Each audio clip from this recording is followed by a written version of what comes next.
Hey guys, welcome back to my channel. I am Danielle, aka Stitcherista here on YouTube, and today is Friday, March 3rd, and we're going to do a diamond paint with me. I haven't done one of these in a while, and today is the last day of my vacation, although I think I have off Monday because the only day we have on the calendar so far scheduled next week is Tuesday. So we'll see how that goes. But I wanted to read you my gratitude list for today before we get into this. First, let me pick out what I'm going to do the dot symbol first, what is that? 27. So I hope everyone is having a good Friday. I've been up pretty early this morning already. It's been a good day though. And I'm actually going to move this up here. I will move the sticky pad all around so I can get to the diamonds easy compared to where I am placing them, if that makes sense. All right, so I have 6 things on my list for today.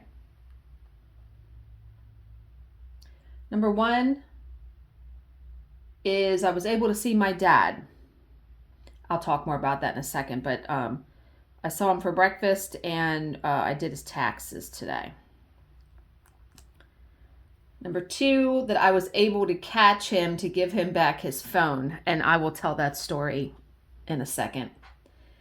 Number 3, that I had another day off today, and I've got my house stuff done really early because of meeting my dad and doing all of that. So I'm getting this video up much earlier than I normally get a video up. Number 4, it's Friday. Always got to be happy about that, right? Number 5, I have podcasts to listen to. So I listen to Joyce Meyer's podcast every day. Taking a drink of water. Joyce Meyer's podcast. And I also listen to Something Was Wrong. And I think there's 2 episodes for that one. Sometimes it's nice to listen to a podcast instead of doing watching something, because then I don't have to keep looking up. Oh, I gotta be careful. My pen is going to hit the tripod. So if it shakes, I apologize in advance. Okay, and then number 6 is Bill. He's just my comfort. He truly is my best friend, and he brings some interesting facets to my life for sure. Okay, so let's talk about what's going on today so far. So I met my dad for breakfast at 8 o'clock at one of our favorite diners in our town. My dad only lives about 20 minutes from me. And then we came back here to do his taxes. Now, he says to me at the restaurant, "Do you have a charger in your car?" And I said, "Yeah, but I have an Android and he has an iPhone." I said, "But I do have an iPhone charger at home because I have an iPad." So he's like, "Okay, can I use it when we get to your house?" "Yeah, no problem."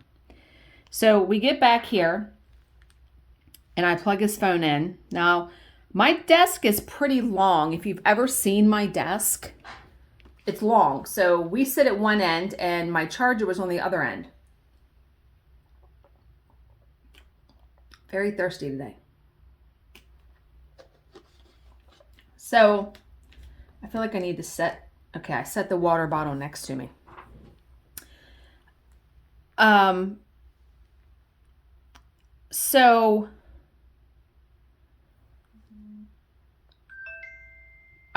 you're going to hear my watch go off. Somebody's at my front door. It's either UPS or it's UPS. That means my Diamond Art Club sneak peek is here. Haha, I may film that today just to have it done. Okay, anyway, I digress. plug his phone in. We do his taxes. It takes about half hour, 45 minutes. And then, you know, my dad works a lot in DC. He has his own company. He hauls trash and stuff for people, like out of units and things like that. So he's like, yeah, I got to go because I got a job in DC. He had to go pick up his trailer, blah, blah, blah. He leaves. I walk him to the door. Now, I'm pretty sure this was God's intervention, something that made me just walk right back to my office versus stopping to get a cup of coffee, going to the bathroom. My dad's phone was still on my desk, plugged in. I grabbed it, ran out the door, and luckily he was just turning around in our driveway, but I had to almost run in front of the van and be like, Dad, your phone, your phone. He opened the car window and was like, oh my God, like, are you kidding me right now? Can you imagine if he would have forgotten his phone? Like, when I was telling Bill the story a little later, he was like, wow, that would have been something. Plus, what's nice is, you know, I do the taxes for everybody in my family. They all pay me. So I got to put this down here because I'm afraid I'm going to hit the tripod. So the money that I got from my dad today, I'm going to take to the designer purse bingo on Sunday. So that's good. I won't spend all that because he pays me pretty good for doing his taxes. I will not spend all of that money. It was good to get it though. So yeah, because I had done all that, I had all of my house stuff. I was up at 6:30 today, so I had all the house stuff done pretty early. And we don't have any plans really for tomorrow. We're going out to dinner tonight at the restaurant that's right in our neighborhood. That has been like something we've been doing on Friday or Saturday, and then we'll go to the gourmet ice cream shop in our area. I keep hitting the tripod with my pen. So yeah, and then tomorrow, we don't really have any plan. We do need to go to Costco. So I'm pretty sure we're going to do that. But other than that, no real plans. And I said to him, now this is so funny. Remember, Bill's always looking for something to do, right? I said, you know, my stuff for my frame is going to be here today. Like the magnetic frame for this piece, the spray paint, all that. And he's like, you know, it's supposed to be like 30 degrees tomorrow and windy. I was like, oh, really? Okay, well, I guess you're not doing that. But yeah. And then Sunday, I have the purse bingo, and we'll go to the grocery store in the morning. Bill starts his job next Sunday. So, and his shift is from 8 to 4. So I will have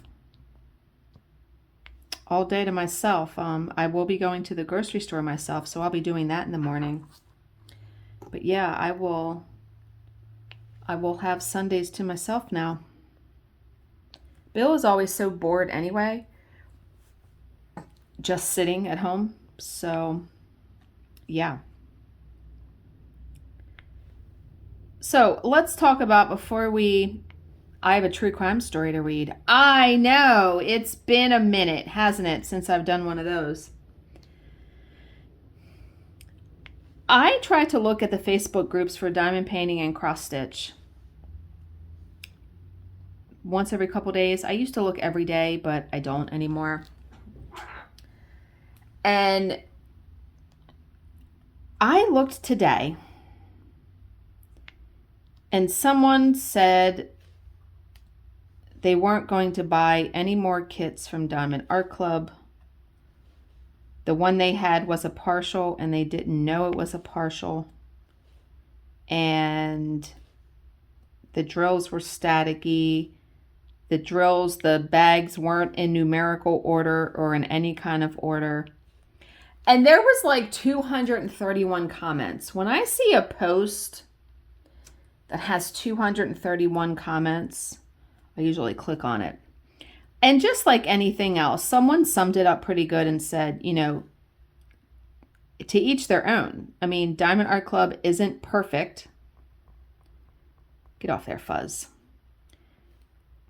But instead of coming on and bashing them, just, you know, contact the company.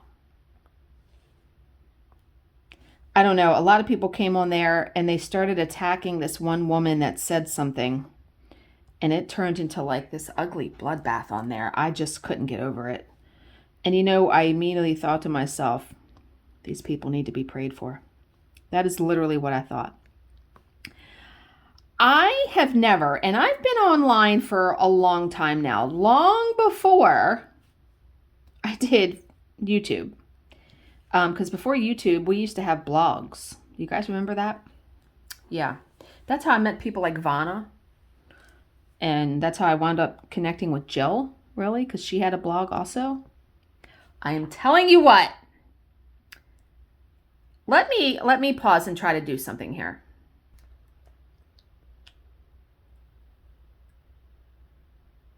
Okay, I moved the tripod where I won't be hitting it now with my hand. I'm telling you, for those that record like a paint with me, it is not, I have found the most difficult thing is finding the right angle where you have a good angle overhead, but then you're not hitting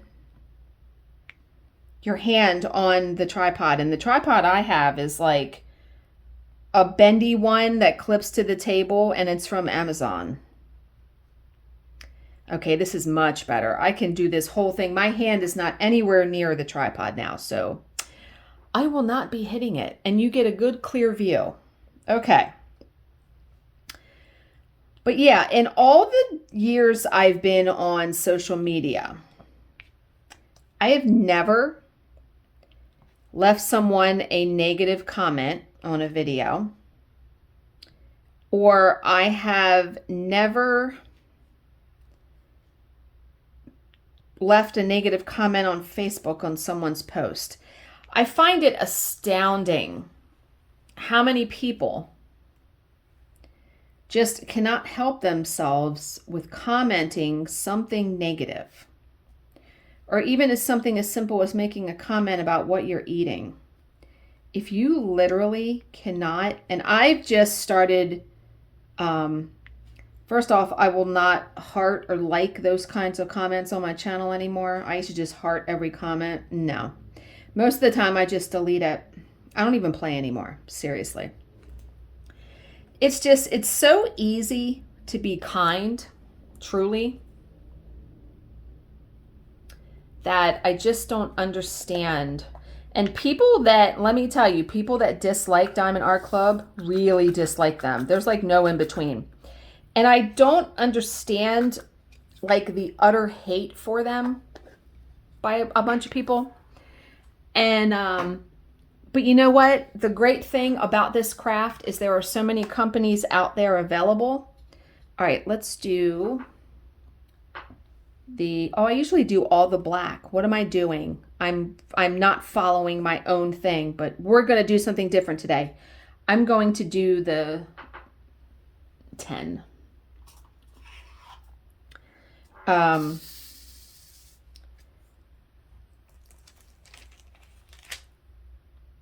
There are so many companies that do diamond paintings. You should not have a problem finding a company you like. And then there was another post about a YouTuber, a floss tuber deleting their videos and stopping doing it because of nasty comments. I feel you on that one. Again, it literally takes 2 seconds to be kind. And if you don't like something someone is doing, it is so utterly just simple. Just scroll on by. Just go. Don't Why would you spew and put that hate out into this world? I just don't understand it. It's heartbreaking though, because even to do a very simple video, like if I do a 5 or 6 minute video during the week when I'm working, or if I'm just tired, it still takes me a good, between filming, cleaning up, processing, it's still a good half hour, 45 minutes just for a 5-minute video. So it takes time. And you know, every creator that does a video, you're putting yourself out there and sharing a piece of your life. I mean, yeah. Okay. We'll stop talking about that, but I'm astounded. And, you know, most of the time, these people that are commenting don't have channels of their own, so have no idea what it takes. But all right. I wanted to do a paint with me today because it's twofold. It lets me get the video done, but it lets me do some diamond painting as well. Okay, so let's talk cross stitch for a minute. So last night, as you can see, I did not do any diamond painting. I did stitching last night. And I tried the 22 count Hardanger fabric, and while I did like it, I love the vibrancy and richness of using 2 strands on 28 count over 2. It is just so much more vibrant than using 1 strand. So I'm just going to stick with my 28 count using 2 strands. That's what I decided yesterday. So I did some more work on Chameleon. And I'm going to put that, there's a flaw on that one. I'm going to put that into my trash bin. So I had like 3 sections of black to stitch. And that's what I stitched last night. What did I watch while I was stitching? Was I watching a movie? I can't remember what I clicked on. I feel like it was something I've seen. Oh, why can't I remember? I can't remember. But yeah, I'm making definite progress. And I just realized I missed some dots in here. 1, 2, 3, right there. Do you ever do that? I do that quite a bit. I'm gonna fill those in right now. I'm just picking them right out of the container, not putting any drills into a tray. I have not heard any more updates on my credenza. They said it was supposed to ship the end of February. Well, that was a couple days ago. And I'm just not going to bug them until, I'm going to get it when I get it. I have to be patient. Easier said than done, considering that I ordered it the first week of December. So essentially, we're into the 4th month now since I've ordered it. But again, a 1-person, small business, and they had trouble getting some supplies, so. But yeah, they're making bigger ones now. They're making like 75 slot, 90 slot, which is 245 slots. Yeah, they're definitely expanding as far as their sizes.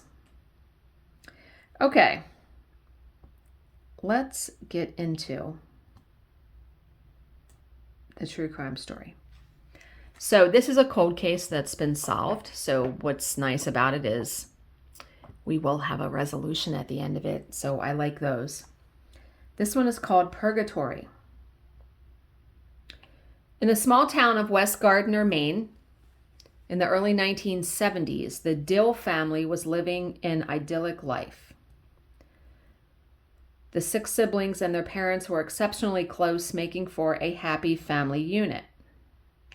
Home life was active and fun, and there were outings and picnics often embarked upon on a whim.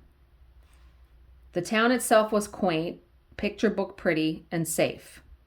It was as you would imagine a perfect life to be in rural America, and it was all about to end.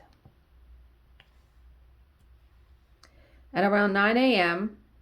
on the morning of Sunday, September 16th, 1973, 2 Maine State Police detectives arrived at the Dill residence in West Gardner. Robert and Janice Dill were asked to step outside so that the officers could speak privately with them. What they had to share was devastating. Of course, if 2 police officers are at your door, it's not usually a good thing. The body of a young woman had been found beside her car on Whippoorwill Road in nearby Litchfield, a location so remote that the locals called it Purgatory. Okay, so that's why it's called Purgatory, the title of the story. The car was registered to the Dill's oldest daughter, Debbie, and the police needed them to come down to the morgue to identify her body. Thus began a descent into hell for the Dill family, which, of course. The body at the morgue was badly beaten, her facial features battered and bruised. Janice and Robert only recognized their 18-year-old daughter by a small scar on her forehead. I can't even imagine. I mean, knowing that your child was beaten to death, I don't even know how you reconcile that in your head. Questioning the officers, Robert learned that his daughter's car had apparently run off the road and that she had then been attacked with a hammer. Beaten so savagely on the head, there were holes punched through her skull. Are you freaking kidding me? Debbie had never stood a chance, but she had put up a fierce fight. Blood and skin cells were retrieved from under her fingernails. And since the body was found with its lower garments removed, the suggestion was that this was a sexually motivated attack, although the autopsy results would be inconclusive. Robert and Janice Dill returned to their home that day broken. Still, there was a terrible duty to perform. They had to tell their children that Debbie was dead. That couldn't have been easy. That task fell to Robert, but he could not bring himself to utter the word murder. Murder. Remember? Yeah, I used to say it like that. He could not utter the word murder in reference to his oldest child. He told Debbie's siblings that she had died in a car accident. That family secret would prevail for the next 7 years. Wow. In the meantime, there was a homicide investigation to run, a brutal killer to be taken off the streets, and the obvious place to start the inquiries was with those closest to the victim. According to the Dills, their daughter had recently become engaged to a young man named Kenneth Gilman, who happened to be a Lewiston police officer. Really? Okay. Brought in for questioning, Gilman said that he had last seen Debbie when she left his apartment just before 1 a.m. Sunday morning, Debbie had brought along some wedding invitations to show him, and this had led to some tension between them. Ken had told her that she was moving too fast, and he wasn't sure if he was ready to settle down just yet. Well, why did you ask her to marry him? Or did he? They didn't say that he asked her to marry him. Might that have been a motive for murder? Would you really murder someone over that? Had he and Debbie argued about their conflicting relationship goals? Gilman said no, and he had the perfect alibi to back up his denials. He had been working a shift and had attended to several verifiable complaints, including a domestic disturbance. So that eliminated him as a person of interest. The next suspect to emerge in the Deborah Dill investigation came straight out of left field. 2 days after the murder, on September 18th, police received a report of a man behaving strangely at a local restaurant. The hell does that mean? Taken into custody, the man continued his bizarre ranting, telling the officers that he had gotten into a fight with a man and had struck him with a hammer. Then he said that he had argued with a woman wearing brown slacks. And that caused the officers to sit up and take notice because Deborah Dill had been killed with a hammer and had been wearing brown slacks at the time of her death. Yeah. You would definitely be like, okay, we're bringing him in for questioning. Had the police just lucked out in trapping their killer? I guess we're going to find out here, right? I think I have crazy glue on my finger. And it's starting to peel off. It's really bugging me. I'm going to have to take care of that after this video. Okay. The answer to that question was no. The man did have a hammer, which the police found lying beside his car. That hammer had blood on it, but it was not Deborah Dill's blood. Okay. The police had learned in the interim that the suspect was a former mental patient. His known movements at the time of Debbie's murder meant that he could not have killed her, and since they could not link him to any crime, he was free to go. There would be one more serious suspect over the course of the investigation. His name was Frank White, and he was Debbie Dill's former boyfriend. By all accounts, he had been upset by their breakup, madder still when he learned that she was engaged to be married. That, of course, gave him a strong motive, but he also had an alibi. He had been partying with friends on the night of the murder, and at least 6 people could vouch for his whereabouts. So White was cut up over Debbie's death, certainly more affected than Ken Gilman. 2 months after he was questioned by police, Frank White took his own life. Oh, no. Some in West Gardner believed that he was driven to suicide by guilt. Others held that he could not deal with the death of the woman he still loved. That's tough. In any unsolved homicide, there comes a point where investigators can go no further. All of the leads have been run down, all the suspects questioned and eliminated. The Dill case had been worked hard, generating a ton of paperwork that included over 400 recorded interviews. It had reached the point that all investigators dread the trail had gone cold.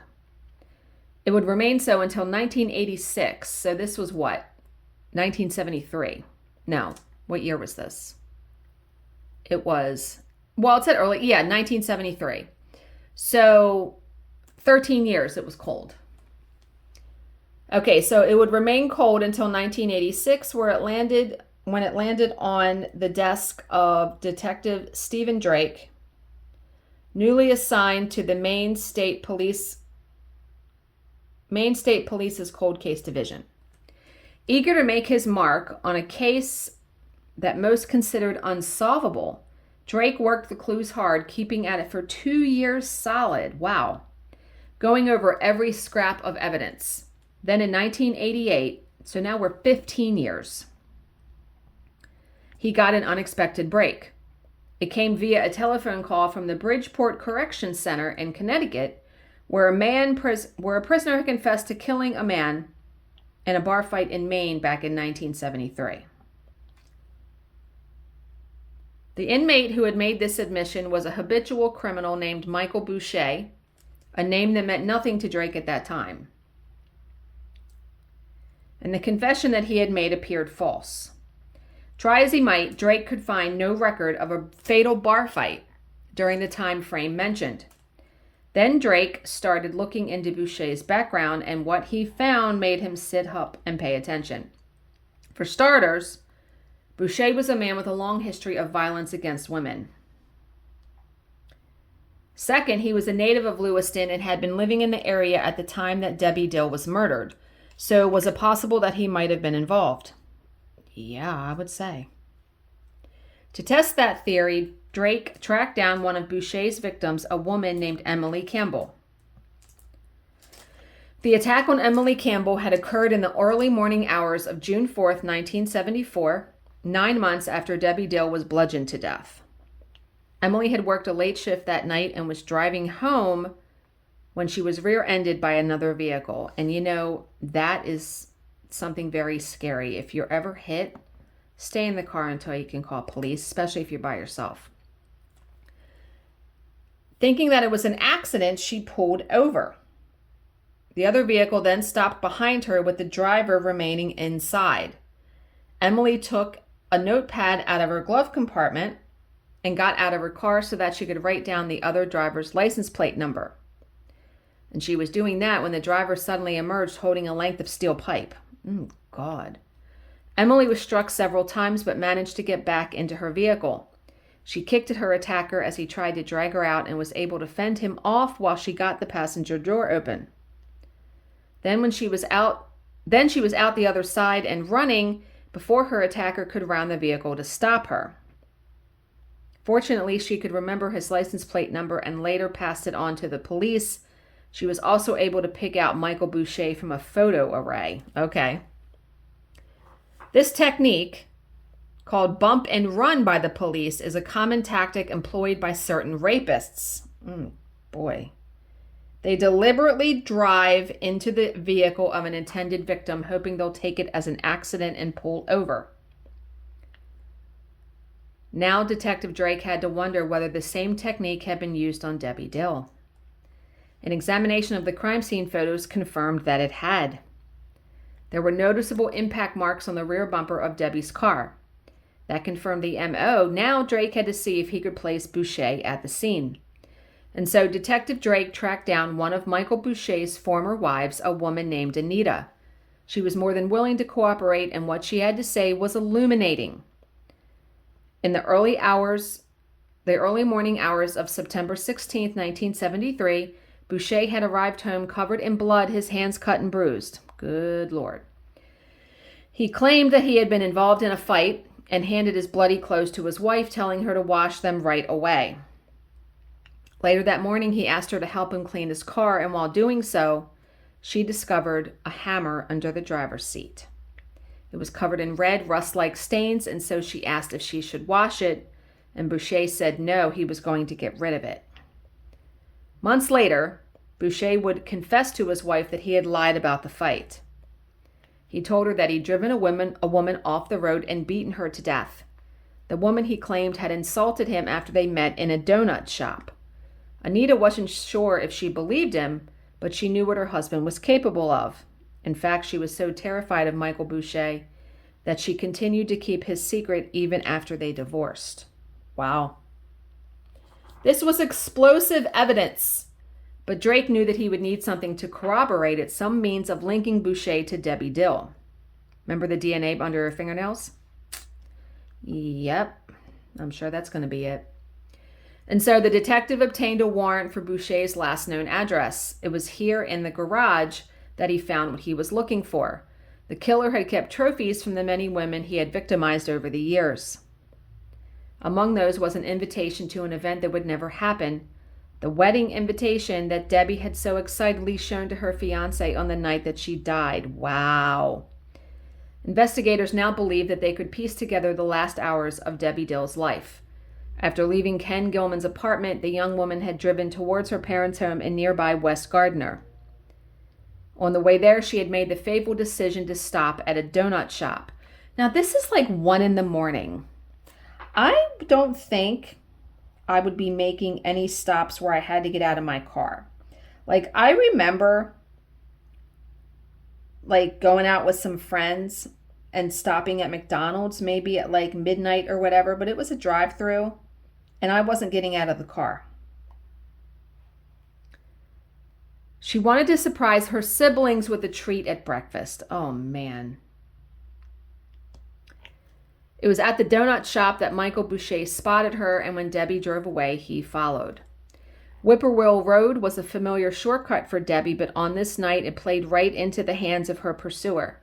Had she taken the turnpike, he would have never have had the opportunity to run her off the road.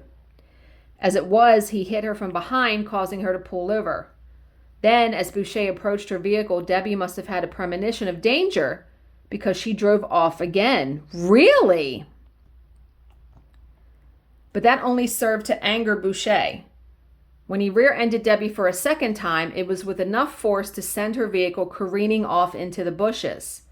Boucher then approached holding a hammer.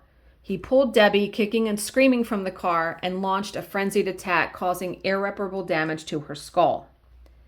Then, according to what he later told his wife, he raped her, inflicting the final indignity as she lay dying or already dead. I don't know how you do that to another person. How do you do that?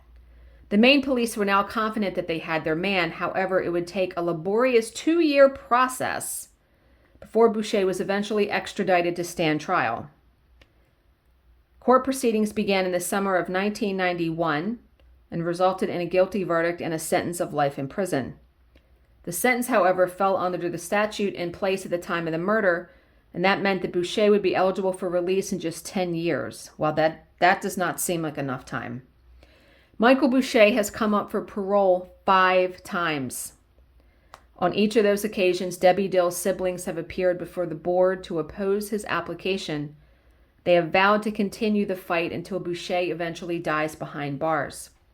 Now in his 70s, Boucher still remains in prison serving his own form of purgatory.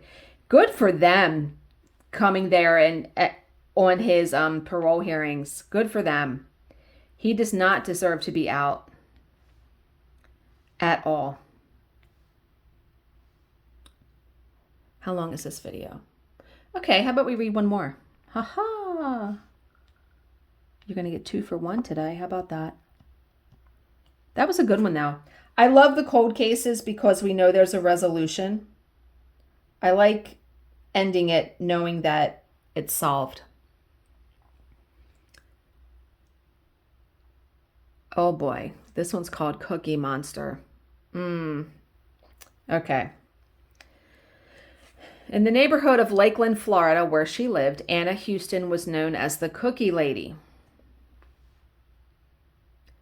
This was because she was a skilled baker and frequently treated the local children to her fresh-baked goods. Still sprightly and active at 79, Anna was a regular attendee at Lakeside Church of the Nazarene. She maintained a neat and orderly home at the government-subsidized Westlake housing project, where she did all her own housework. Her yard was likewise kept in tip-top condition, although here Anna frequently called on the local teens for help. It was with this in mind that one of these youngsters arrived at Anna Houston's house on the afternoon of Monday, May 7th, 1984. The young man was looking to earn a few bucks mowing the lawn and raking leaves, but he got no response when he rang the bell. He then circled around to the rear where he found both the screen and back door standing ajar. And you would be like, okay. Your spidey sense would be tingling, right? Mrs. Houston, he called out, and there was no response. Easing the door open, the boy took a step into the kitchen, and then he stopped. For a moment, his brain couldn't quite register what he was seeing. Anna Houston was lying on the floor, dressed in a blue floral housecoat. Her face and hair and upper body were covered in blood. More of the stuff was pulled on the floor and spattered on the surrounding surfaces. Mrs. Houston's eyeglasses had been knocked from her face and were lying against a cabinet. A cutlery drawer stood open. The teen took in these details in the blink of an eye, and then he was turning and sprinting away, running for help. Good thinking. Anna Houston's nearly 8-decade sojourn on this planet had not come to a peaceful end. The petite 100-pound widow had been savagely knifed to death, with deep penetrating stab wounds to her neck, face, and chest. One of the knife thrusts had penetrated a lung. Another had opened a neck artery. There were slashes to the scalp that cut right to the bone. In addition, Anna's hands had suffered tendon-severing defensive wounds. She had put up a valiant but futile fight. I can't imagine the pain that poor woman endured, because I'm imagining being stabbed to death like that. Very painful. I can't. The weapon that had inflicted these terrible wounds would never be found. However, detectives surmised that it had come from the victim's kitchen, hence the cutlery door that was found pulled out. It was also assumed that Anna might have known her killer, since there was no evidence of forced entry to the home. Okay. Then again, the victim had been a trusting sort and not particularly security conscious. As for the motive behind this terrible crime, that remained a mystery. The house had not been ransacked, and Anna had not been sexually assaulted. A personal motive also seemed unlikely because everyone loved the Cookie Lady. So why did she get killed? Why did somebody kill this poor woman? There was one more important clue that would emerge from the crime scene. Back at the lab, forensic teams started working through the trace evidence and discovered that there were 2 distinct blood types in the samples they had collected. The killer had cut himself, leaving his blood at the scene. Probably with the defensive wounds, because if I guarantee it. That was of limited investigatory use back in the early 80s, but would prove to be a case breaker in the future. That's how a lot of these cold cases are solved, by the way. We know this. Detective Janet Franson had been a rookie patrol officer back when Anna Houston was murdered. She had taken a keen interest in the case. The brutality meted out to such a frail old woman had repulsed her, instilling in her a determination to bring the perpetrator to justice. She had been as frustrated as anyone as the leads dried up and the case went cold. As months turned into years, though, Detective Franson found herself more determined than ever for a resolution. Yay, we're done that. Now I just got this section here, and then I think I'm going to do the black after that. So she had made a pledge, Detective Franson made a pledge to herself, as much to herself as to Anna Houston. She would not give up until the case was solved, the killer in custody. By the mid-90s, by now promoted to detective, Franson had not forgotten that promise. A considerable amount of her spare time was spent running down leads in the case. When the investigation was officially reopened in 1999, she was at the front of the queue, volunteering her expertise and enthusiasm. I bet. Franson already knew the case pretty well. Of course, she knew that there was very little in the files that hadn't been worked and reworked a dozen times. What was needed was fresh input. A murder in such a close-knit community could not have occurred without leaving some trace of itself. Someone must know something, yeah. Someone must have said something out of turn. Somewhere there was a witness holding on to secrets. It was with this in mind that Detective Franson approached a reporter from the Ledger newspaper in late 1999. Her hope was that a new story on the case might trigger someone's memory or conscience and bring them forward with information. That belief would be validated after the article appeared on the front page of the Ledger on January 4th, 2000. It brought in a steady trickle of tips, several of them pointing to the same suspect, a man named Robert Austin Jr. Isn't it funny that her last name was Houston, his last name is Austin, both cities in Texas? Austin was not exactly a stranger to law enforcement. When his name first appeared on police radar, the 31-year-old was serving a prison term for drug-related offenses. He was also not a stranger to Anna Houston. At the time of her death, he had been living right next door to her with his parents. Austin would have been just 15 at the time, and he frequently did yard work for Mrs. Houston, as well as enjoying the free cookies she handed out. There we go. That put him in the proximity of the crime scene, but what possible motive could he have had for murdering his elderly neighbor? Yeah, I mean, God, he lived right next door. I remember I read this case, this was a while ago, where the guy that killed the woman, the boy, lived across the street. And he wasn't caught for like 30 years or something. Across the street. Yeah. According to the tipster, Robert Austin's former girlfriend, Sandra Chancey, it all came down to a squabble over money. Austin had been drinking that day, at 15, and had decided to visit Mrs. Houston to ask for a few bucks. When the old woman refused, he became abusive. Anna demanded that he leave, threatening to call the police. Robert then started pushing her, and things escalated quickly from there. At some point, he opened the cutlery drawer and took out a knife. He started stabbing Mrs. Houston, plunging the blade in again and again until his victim lay dead on the floor, and then he fled the scene. Austin had repeated this story many times to Sandra Chancey. Why? Why would you tell someone? He told her that he had left the house covered in blood, some of it his own. He had cut his hand during the struggle and even had a scar to prove it. And Sandra wasn't the only person to hear this confession from Austin. He had also spoken about the murder to two of his friends. People can't keep their yaps shut, can they? Neither of them had believed him at the time, but they both came forward after reading the Ledger article. So now it's time for investigators to have a chat with Robert Austin, right? They knew exactly where to find him. They arrived at the penitentiary on February 22nd, 2000, armed with a search warrant that compelled Austin to provide a blood sample for DNA comparison. That sample was subsequently sent to the lab where it was tested against the blood found at the crime scene. It matched. So after 16 years, Detective Franson had her man, and Anna Houston's killer had been caught at last. But Austin wasn't going down without a fight. At trial, defense attorney Robert Gray raised some compelling reasonable doubt arguments.